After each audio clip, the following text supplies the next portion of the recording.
اسلامیات کے سمر پیک کی سرگرمی نمبر 3 آج ہم کر رہے ہیں، جو صفحہ نمبر 30 پہ ہے، جس کا عنوان ہے شاہ ولی اللہ محدث دہلوی رحمۃ اللہ علیہ۔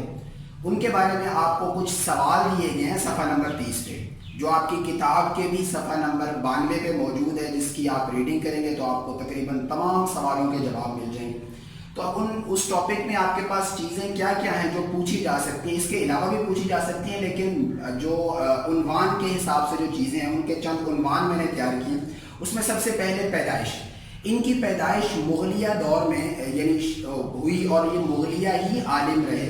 اور ان کی یعنی شاہ ولی اللہ محدث دہلوی اورنگزیب عالمگیر کے 4 سال پہلے تقریباً پیدا ہوئے، اور پیدائش کی تاریخ 21 فروری 1703 ہے۔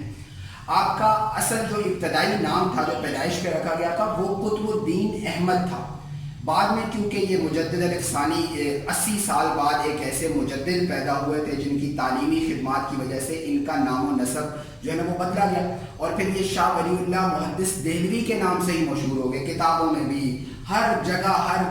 ان کا نام اب یہی رہا۔ اس کے بعد قطب الدین احمد سے کسی نے ان کو نہیں پکارا، اور ان کا ایک اور اس نام و نسب کے حوالے سے ہے کہ ان کا جو نسب ہے وہ والد کی جانب سے سیدھا حضرت عمر فاروق رضی اللہ تعالیٰ، عمر بن خطاب رضی اللہ تعالیٰ جو امیر المومنین ہمارے دوسرے خلیفہ ہیں، ان سے جا کے ان کا ملتا ہے۔ اب انہوں نے ابتدائی تعلیم تو دہلی میں، کیونکہ یہ دہلوی کا مطلب ہی یہ ہے کہ یہ دلی میں پیدا ہوئے، اور ان کی ابتدائی تعلیم بھی انہوں نے اپنے والد سے ہی حاصل کی، والد کیونکہ عالم در عالم تھے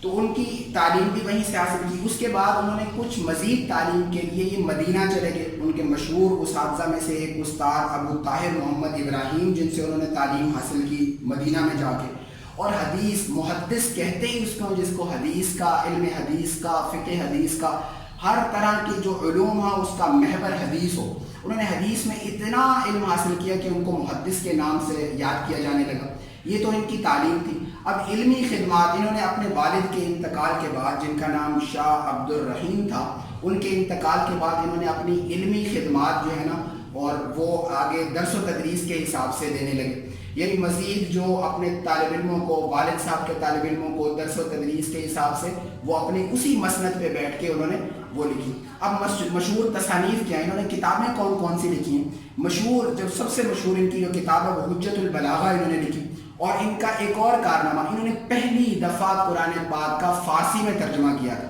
کیونکہ اس دور میں فارسی عروج پہ تھی، مغلیہ زبان بھی فارسی تھی، تو انہوں نے پہلا ترجمہ فارسی میں قرآن پاک کا انہوں نے کیا تھا۔ اور اس کی ان کی ایک اور کتاب فوز الکبیر بھی بہت مشہور ہے، آپ کو وہاں سوال بھی آ سکتا ہے آپ کے سمر پیک میں کہ ان کی تصانیف۔ اب پھر درس و تدریس میں کس کس جگہ انہوں نے درس و تدریس کی، کیونکہ یہ والد کی جگہ انہوں نے 12 سال مدرسہ رحیمیہ میں جو ہے نا، یہ ہندوستان میں ہی بر صغیر میں تھا، مدرسہ رحیمیہ میں انہوں نے درس و تدریس کی۔ اب آخری نقطہ ان کا وفات کے بارے میں بھی آپ سے کوئی سوال پوچھا جا سکتا ہے، تو آپ کی وفات جو ہے نا وہ 20 اگست 1762 میں ہوئی۔ 1703 میں آپ کی پیدائش، 1762 میں آپ کی انتقال ہوا۔ آپ نے دلی میں ہی ان کی قبر بنائی گئی، اور دلی میں ان کی قبر کی وجہ سے، یعنی اور بھی بہت سارے محدث قبرستان میں مدفون ہیں، تو ان کی وجہ سے یہ قبرستان کا نام ہی محدثین کے نام سے مشہور ہو گیا کہ یہ محدثین کا قبرستان ہے۔ تو آج بھی دہلی میں ایک جگہ ہے، اس میں ان کا جو ترکان گیٹ کے قریب ایک جگہ ہے، وہاں یہ ان کے قبرستان کو کہتے ہی محدثین کا قبرستان ہے۔ یہ سرگرمی نمبر 3 آپ دیکھیں، اس میں شاہ ولی اللہ محدث دہلوی کے بارے میں جیسا کہ آپ کو میں نے بتایا، یہ آپ کا وہ صفحہ ہے جس میں آپ کو جو میں نے بتایا اسی کے متعلق چند سوالات آپ کو دیے گئے ہیں۔ جیسے کہ پہلا سوال آپ دیکھیں کہ ان کا نام اصل میں کیا تھا، یہ آپ کی کتاب میں البتہ موجود نہیں ہے ان کا نام۔ اس کے بعد تاریخ پیدائش اور جائے پیدائش، وہ بھی آپ کو بتا چکا ہوں کہ کون سی ہے، یہاں آپ نے وہ لکھنی ہے۔ اس کے بعد آپ کو محدث کیوں کہا جاتا ہے، یہ میں نے آپ کو تفصیلاً بتایا محدث، اور دہلوی کیونکہ آپ نے اردو میں پڑھا ہے کہ یہ اس میں نسبت ہے کسی یا کی وجہ سے، جیسے لاہوری